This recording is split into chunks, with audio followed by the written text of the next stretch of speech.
Meski sudah memasuki musim hujan, wilayah Sumatera Selatan mengalami penurunan sebaran curah hujan. Hal ini dipengaruhi oleh bibit siklon tropis 91S di sekitar Samudra Hindia sebelah barat daya Lampung yang mengakibatkan suhu cuaca menjadi lebih panas.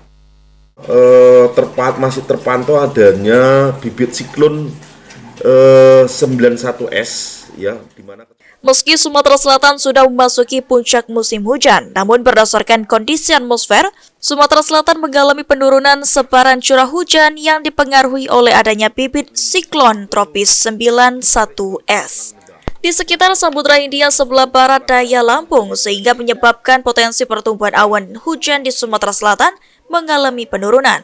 Siswanto, Kepala Stasiun Meteorologi, Klimatologi, dan Geofisika Sultan Mahmud Badarudin II Palembang mengatakan, dengan adanya pengaruh bibit siklon tropis, sinar matahari langsung dapat mencapai permukaan tanah, sehingga suhu yang dirasakan oleh tubuh manusia akan menjadi lebih hangat dibandingkan dengan kondisi langit pada saat tertutup awan.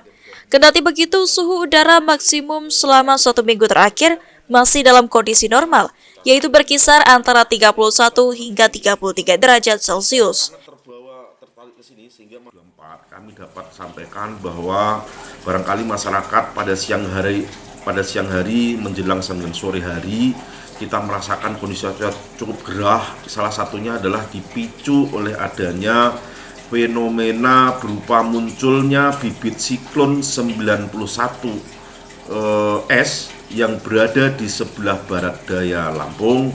Ini menyebabkan pola pergerakan angin yang berada di sekitar Sumatera Selatan bergerak dengan kecepatan cukup tinggi sehingga tidak sempat terjadi pembentukan awan-awan hujan. Energinya akan punah. Angin di sini itu ketarik ke... Ditambahkan Siswanto, untuk prospek cuaca di Sumatera Selatan dalam 1 minggu ke depan, potensi hujan dengan intensitas ringan hingga sedang terjadi secara sporadik dan tidak merata. Eki Saputra, PAL TV.